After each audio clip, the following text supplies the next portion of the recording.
이 복된 날 우리에게 주시는 하나님의 말씀 출애굽기 30장 11절부터 16절까지의 말씀입니다.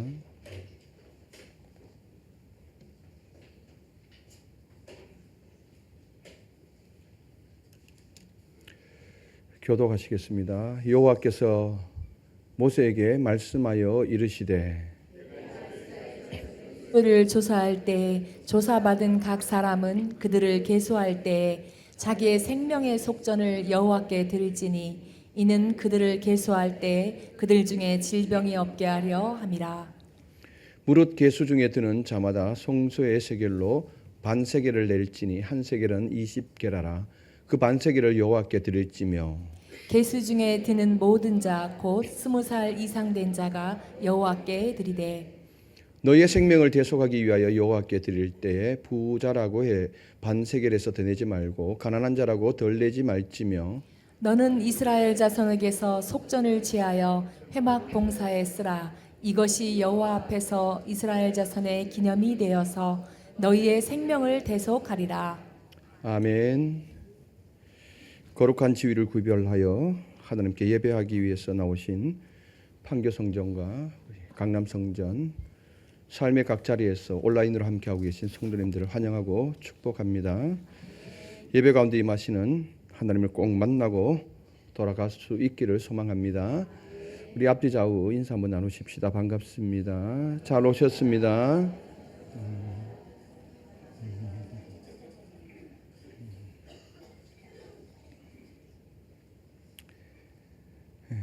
마트에 가면은 모든 물건에 가격표가 붙여 있죠. 그 가격표를 보고 상품의 가치를 판단해서 구매를 합니다. 사람을 가격으로 매긴다면, 가격표를 붙인다면 나의 생명은 얼마나 가치가 있을까요? 생각해 보셨어요? 혹시 이 중에 나는 50억이나 될까? 100억이나 될까? 계산해 보실 분도 아마 있겠지만은 책정 불가입니다. 생명은, 사람의 생명은 책정 불가입니다. 책정할 수 있다면은 그 값은 예수 그리스도의 피값입니다. 우리는 종종 이 질문에 흔들립니다. 세상 기준으로 보는 가치가 있기 때문에 그렇습니다. 한 25년 전에 교회 장로님께서 사역자들에게 식사를 대접하기 위해서 서울 시내 한복판에 고급 호텔 뷔페 식당으로 초청을 했습니다. 사역자들이 다 같이 간다고 이제 봉고차를, 교회 봉고차를 이용해서 함께 타고 그 약속한 장소로 갔습니다. 그래서 현관에서 다 내리고 현관 마주 보는 편에 주차장이 있길래 그 주차 공간에 그 차를 대었습니다. 차를 대고 막 내리는 순간에 호텔 직원이 쫓아옵니다. 여기 대시면 안 됩니다. 근데 뭐 그 주차장에 다른 차들도 다 되어 있었고 왜 다른 차들은 주차하는데 왜 나는 못 되게 하느냐. 그냥 막무가내로 지하로 내려가라는 겁니다. 그때는 젊었잖아요. 25년 전이니까. 이 직원이 왜 그랬을까요? 왜 지하로 막무가내로 내려가라 그랬을까요? 봉고차도 깨끗하면은 그나마 다행인데 여러 사람이 몰다 보니까 뭐 흠집이 많이 나 있잖아요. 그러니까 보기가 좀 안 좋거든. 근데 딱 보니까 다 세단이에요. 앞에 대져 있는 주차했던 거는 중형 이상 다 세단 아니면 외제차. 한마디로 호텔의 품격이 떨어진다고 아마 생각했던 모양입니다. 그러니까 둘 중에 하나죠. 그것에 주차하려면 둘 중에 하나. 차가 고급 세단이든지 아니면 사람이 고위급이든지 둘 중에 하나면 이제 거기 될 수 있는데 뭐 아무것도 아니니까. 지금은 뭐 지하로 내려가려면 지하로 내려갑니다. 뭐 내려가면 내려가야지 뭐 어떻게 하겠습니까? 그때는 너무 젊었었기 때문에. 이처럼 세상은 우리에게 학력, 외모, 능력, 재산에 따라서 사람의 가치를 매기려고 하지요. 그렇다고 한다면 저는 세상적인 기준에 의해서 가치를 매긴다면 별 볼일 없는 사람입니다. 재산이 많기나 합니까? 아니면 키가 훤칠하게 커서 뭐 외모가 잘생기기를 했습니까?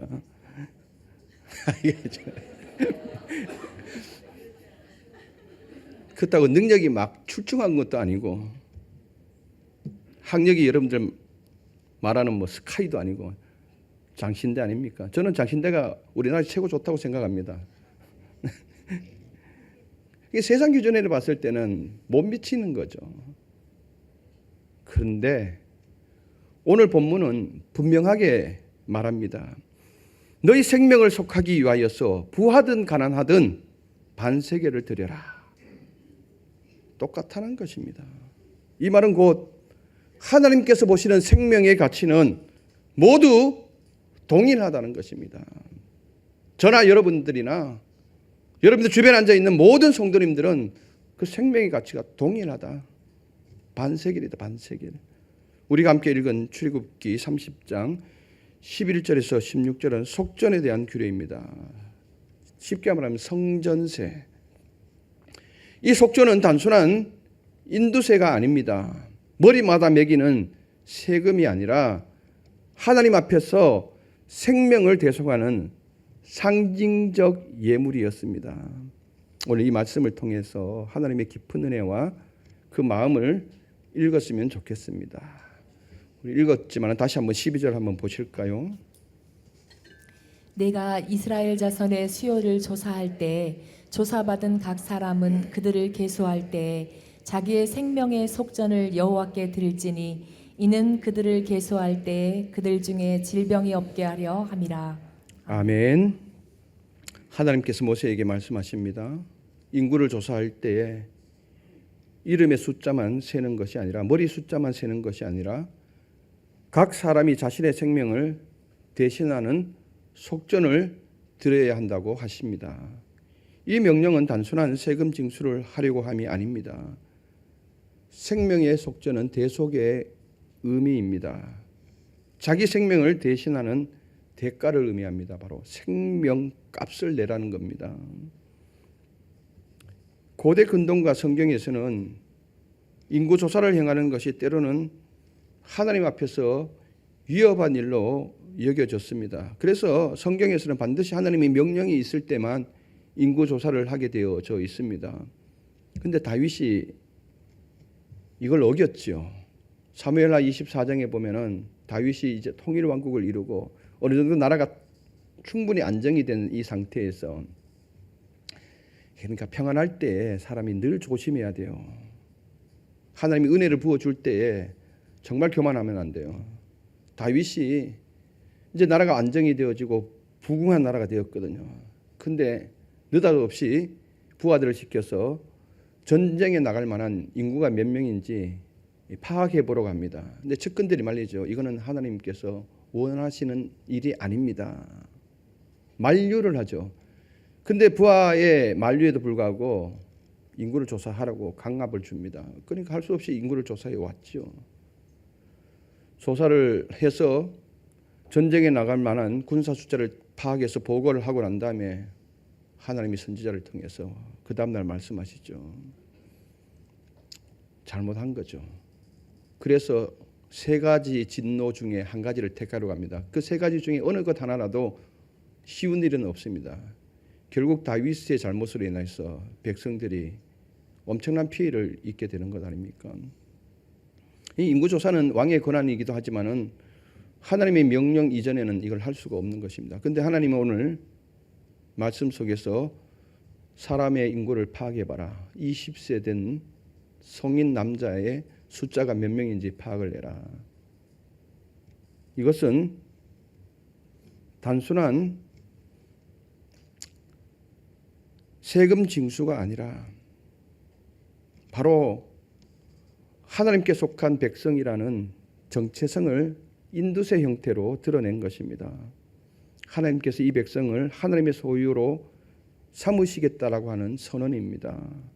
생명의 속전을 드릴 때에 나의 생명이 하나님께 속해 있음을 고백하는 행위입니다. 자신의 생명을 하나님께 의탁하는 상징입니다.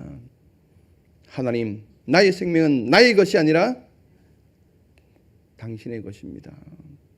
그리고 이 생명을 하나님 당신의 손에 의탁합니다 하는 상징적인 표시였던 거죠. 그리고 하반절에 그렇게 할 때에 놀라운 약속이 주어지죠. 그들 중에 질병이 없게 하려 함이라. 우리가 생각하는 살면서 일어난 이 질병을 말하는 것이 아닙니다. 원문을 보면은 이 말씀은 질병이 아니라 내가 너를 보호해 주시겠다라고 하는 표시입니다. 속전을 드릴 때에 드리면서 나의 생명은 당신께 속해 있습니다. 이 생명을 당신께 의탁합니다. 라고 했을 때에 하나님께서 그래? 그럼 내가 너를 보호해 주시겠다. 라고 하는 약속의 선언입니다. 이게 그들 중에 질병이 없게 하려 함이라는 뜻이죠. 이어서 하나님은 이 속전을 드리는 자의 조건과 얼마를 드려야 하는지를 그 금액에 대해서 말씀하고 있죠. 13절, 14절 한번 보실까요? 계수 중에 드는 자마다 성소의 세겔로 반 세겔을 낼지니 한 세겔은 20게라라. 그 반 세겔을 여호와께 드릴지며 계수 중에 드는 모든 자 곧 20살 이상 된 자가 여호와께 드리되. 아멘. 20살 이상 된 자가 여호와께 드리되. EVA 끝나고 나니까 질문을 하더라고요. 제가 20살 된 성인 남성을 말하니까 아니 성경에는 남자인지 여자인지 표시도 안 됐는데 왜 여자를 제외시켰냐고. 예, 그 당시 갈래상 전체적으로 봤을 때 성인 남성을 계산하고 있습니다. 20세 이상 된 자는 반세겔을 속전으로 내라고 이야기하고 있습니다. 그 당시 이 세겔의 개념은 은으로 화폐 단위를 계산했습니다. 반세겔은 약 은 5.5g 정도 됩니다. 이것을 현재 화폐 단위로 환산을 하면은 어제 기준으로 보니까 은 1g이 국제 현물 가격이 1.17달러. 그러니까 1g이 1.17달러니까 5.5g이면 6.4달러 정도 됩니다. 하나로 계산을 하면은 얼마입니까? 약 어제 기준으로 보니까 8,800원 정도 나오는 거예요. 그때 당시 8,800원입니다. 그럼 지금 얼마 정도 될까요? 그러면 이렇게 한번 생각해 보십시다. 그때 당시 1인당 하루의 품삯이 한 세겔이었습니다. 하루 품삯이. 하루의 노동값이 한 세겔이었으니까 반 세겔이면은 그러면 오늘날 환산을 하면 얼마 정도 될까요? 대충 한 10만 원에서 왔다 갔다 하죠. 10만 원으로 치십시다. 예. 보통 15만 원에서 한 20만 원 정도 되는데 그러니까 반세기라고 그랬으니까 한 8만 원에서 10만 원 왔다 갔다 하겠죠. 이 금액이 많습니까? 적습니까? 부자에게는 적을 수도 있고 또 가난한 자에게는 이게 많을 수도 있습니다. 그러나 이 금액은 누구에게나 동일하다는 것입니다. 15절 한번 읽어보실게요. 너희의 생명을 대속하기 위하여 여호와께 드릴 때에 부자라고 반세겔에서 더 내지 말고 가난한 자라고 덜 낼지 말지며. 아멘. 이게 은혜입니다. 하나님은 부자라고 해서 더 많이 내려고 하지 말아라. 더 많이 내놓고 의시되는 것 아니다. 부자라고 해서 더 많이 내지 말고 반세겔. 그렇다고 가난한 자에게는 깎아주지 않았습니다. 똑같이 너도 반세겔. 왜일까요? 그것은 단순한 돈이 아니기 때문에 그렇습니다. 속전은 하나님 앞에서 내 생명을 대속해 주십시오라고 하는 신앙의 고백이며 예배의 상징이기 때문에 그렇습니다. 만약에 오늘 우리를 통해서 차등을 둔다 그러면은 우리는 여기 앉아있지 못할 사람도 있습니다. 분명히. 하나님 앞에 섰을 때는 똑같다라는 겁니다. 하나님 앞에서는 돈이 많다고 더 소중하지 않습니다. 가난하다고 덜 귀하지도 않습니다.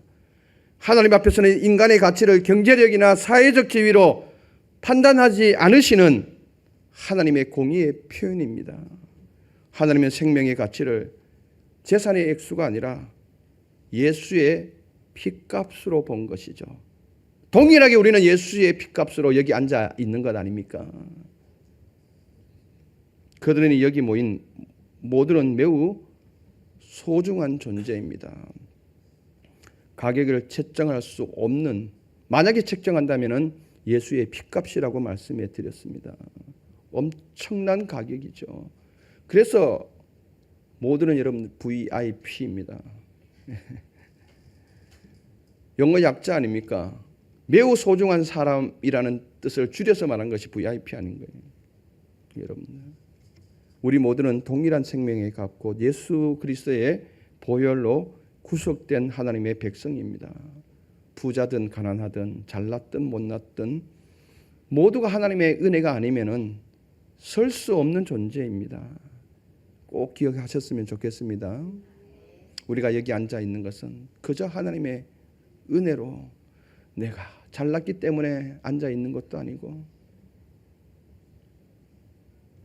많이 배웠기 때문에 앉아 있는 것도 아니고 적게 배웠다 해도 많이 배웠다 해도 그저 하나님의 은혜로 우리가 여기 앉아 있는 것입니다. 이어서 하나님은 이 속전을 드리는 목적에 대해서 분명히 밝히고 있습니다. 16절 한번 보실까요? 너는 이스라엘 자손에게서 속전을 취하여 회막 봉사에 쓰라. 이것이 여호와 앞에서 이스라엘 자손의 기념이 되어서 너희의 생명을 대속하리라. 아멘. 16절 앞절까지는 속전에 대한 신학적 측면에서 말씀해 주셨습니다. 16절에서는 이 속전에 대하여서 기능적 측면을 말하고 있습니다. 속전을 취하여서, 속전을 거두어서 어디에 쓰라고요? 회막 봉사에 쓰라. 성막을 유지하고 성막을 위한 제사를 드리며 이 성막을 관리하는 비용으로 사용하라고 하십니다. 기능적 측면이죠. 속전은 회막의 유지와 예배를 위한 실질적인 자원이 됩니다. 이 부분에 대해서 우리가 현실적으로 한번 생각을 해보십시다. 여기 앉아 계신 분들은 안 그러시겠지만은 교회에 대해서 잘 모르시는 분들은 교회는 왜 예배 시간에 예배 드릴 때마다 헌금을 하느냐라고 부정적인 의미로 묻는 분들이 계십니다. 여기에 대한 분명한 답이 오늘 말씀입니다. 회막 봉사에 쓰기 위함이다. 여러분들이 드린 헌금을 기능적으로 설명을 한다면 이런 의미죠. 오늘 이 성전의 예배를 위해서 유지가 필요하고 보수가 필요하죠. 그리고 오늘같이 더운 날에는 냉방을 해야 하죠. 그렇죠? 아마 여러분들 냉방 오늘 안 돌렸다면은 한마디씩 다 하고 돌아갔을 겁니다. 다 이런 데 들어가야 되고, 더 은혜로운 예배를 위해서 각종 음량이 필요하고 또 미디어 장치들이 필요를 합니다. 교회의 운영과 예배 공동체에 속해 있는 성도들의 영적 관리를 위해서 담임 목사를 포함해서 전임 사역자들의 생계를 지원해 줘야 하고, 그리고 여러분들의 자녀들의 신앙을 위해서 각 교육부서를 움직여 가야 하고, 그러다 보면은 이 비용이 적지 않게 들지 않겠습니까? 그럼 이 비용이 다 어디서 나오는 겁니까? 쉽게 말하면 오늘 속전의 일부분이라고 해당하는 겁니다. 그걸 모르는 거죠.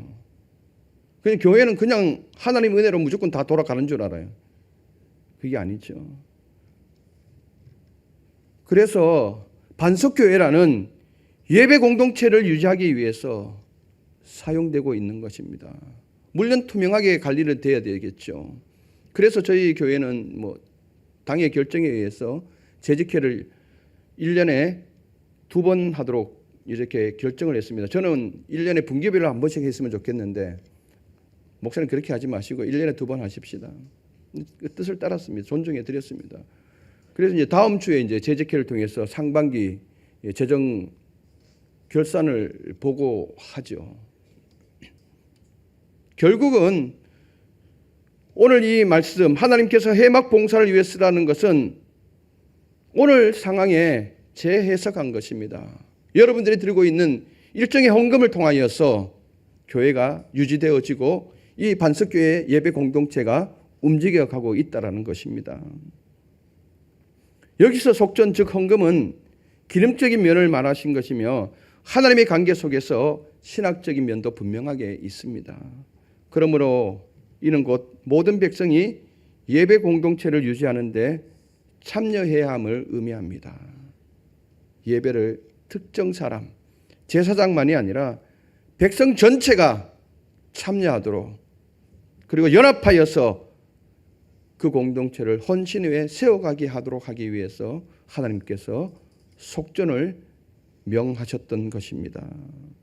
그래서 속전은 기능적으로 해막 운영을 위한 재정으로 사용되지만 더 깊은 의미는 하나님의 백성됨을 새롭게 각인시키는 영적 고백이기도 합니다. 16절 하반절에 분명하게 말씀하고 있죠. 하반절에 보니까 이스라엘 자손의 기념이 되어서 너희의 생명을 대속하리라. 아멘. 여기서 기념이라는 단어는 속전이 단순히 재정적인 목적을 넘어선다는 것입니다. 하나님 앞에서 기념이 되는 것, 바로 기억되는 존재가 되기 위한 상징적 표시입니다. 너희가 나에게 속전을 드릴 때 내가 너희를 기억하겠다라는 것입니다. 제가 여러분을 기억했으면 좋겠습니까? 까마득하게 잊어버리면 좋겠습니까? 하나만한 질문을 왜 하십니까? 간혹 가다가 갑자기 이제 그 예배 드리러 나가다가 이름이 갑자기 생각이 안 나는 거예요. 그 때문에 시험 드시는 분도 있어요. 이름 기억하지 못했다고. 그러니까 누구나가는 뭐예요? 기억되는 존재가 되고 싶어 하는 거죠. 하나님은 이것을 통해서 내가 너를 기억하겠다. 다른 말로 말하면은 나를 잊지 않겠다라는 겁니다. 얼마나 감사합니까? 여러분 잊지 않으신대요. 약속의 표현입니다. 이름을 물에 새기면 금방 사라지죠. 제가 이 충성교를 거쳐 반석교회 충성교 오기 전에 그 전에 교회에서도 한 10몇 년 있었지 않습니까? 대부분의 성도들 이름을 거의 다 그 자녀들까지 다 외웠죠. 근데 수십 년이 지난 이 시점에서는 기억나는 이름이 많지가 않아요.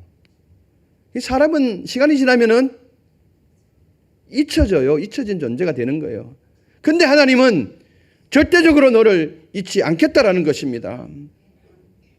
너희가 속전을 드리면서 나의 생명은 당신의 것입니다.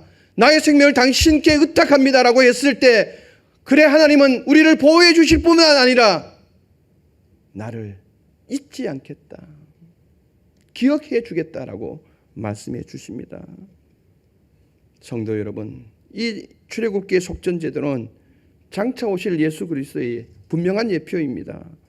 우리는 모두 죄 아래에 있었고 죄의 값은 죽음이었습니다. 로마서 5장 23절에 분명하게 말씀하고 계시죠. 그러나 하나님께서 우리를 위해서 그리스도의 속전으로 그리스도를 내어 주셨습니다.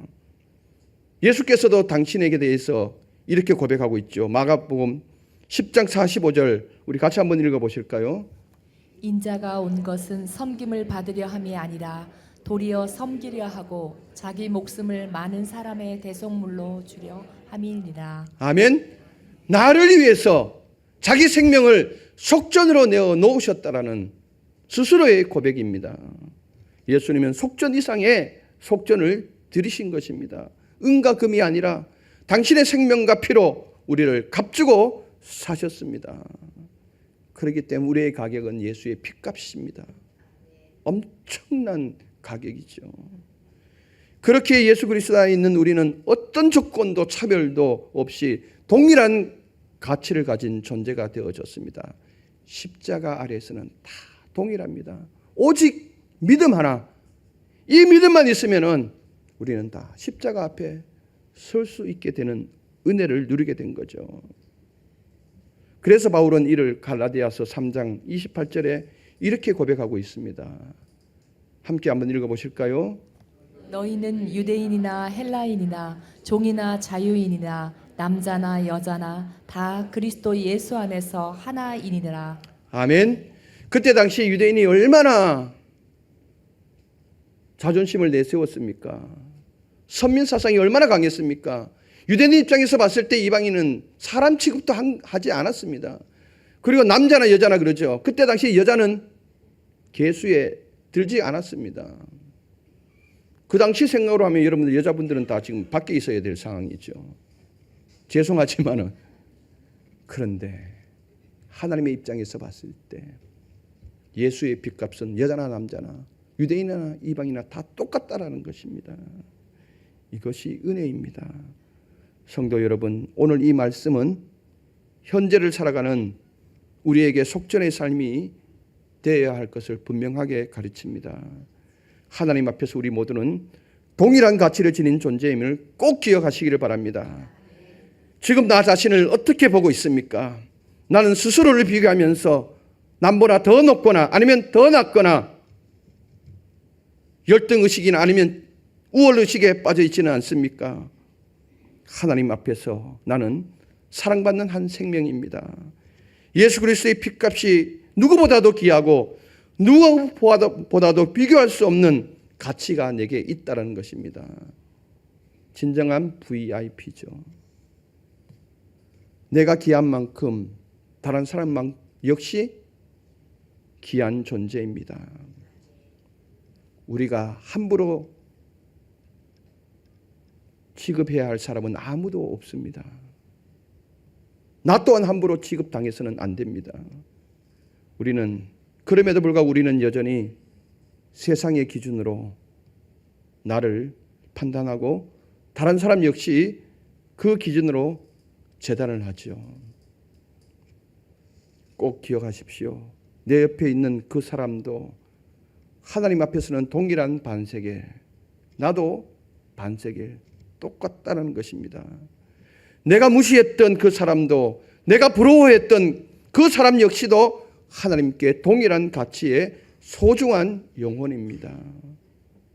오늘 이 속전의 규례 속에서 하나님의 공평과 사랑을 느끼실 수 있었으면 좋겠습니다. 그리고 그리스도의 복음을 다시금, 그 복음의 은혜를 다시금 깊이 새기시길 바랍니다. 나도 소중하고 여러분들 좌우에 앞뒤에 있는 모든 분들이 소중합니다. 동일합니다. 나도 함부로 취급하지 마시고 다른 사람도 함부로 취급하지 않으시기를 바랍니다. 존중받고 존중하는 그런 예배 공동체가 될 수 있었으면 좋겠습니다. 기도하시겠습니다. 좋으신 하나님 아버지, 감사합니다. 만약에 세상의 기준으로 우리를 구별했다면 과연 이 자리에 설 수 있는 자가, 앉아 있을 수 있는 자가 몇 명이나 되었겠습니까? 아무도 없었을 것입니다. 그러나 그저 하나님의 은혜로 말미암아서 너나 나나 동일하게 반석이라고 책정해 주시고 더욱이 예수 그리스도의 십자가 앞에서 믿음 하나만 보시고 동일하게 우리를 은혜로 이끌어 주셨습니다. 유대인이나 이방인이나 남자나 여자나 할 것 없이 예수 그리스도 안에서는 동일하다고 우리에게 말씀해 주신 그 은혜 때문에 오늘 또 우리가 십자가 은혜 안에 나온 것 아닙니까? 이 은혜를 깊이 생각하면서 나도 존중히 여기게 하여 주시고 나의 주변에 있는 모든 사람도 존중히 여길 수 있는 존중받고 존중 여김을 하는 그런 예배 공동체가 되어줄 수 있도록 오늘 말씀 속에서 우리를 일깨워 주시옵소서. 예수 그리스도 이름으로 기도드리옵나이다. 아멘.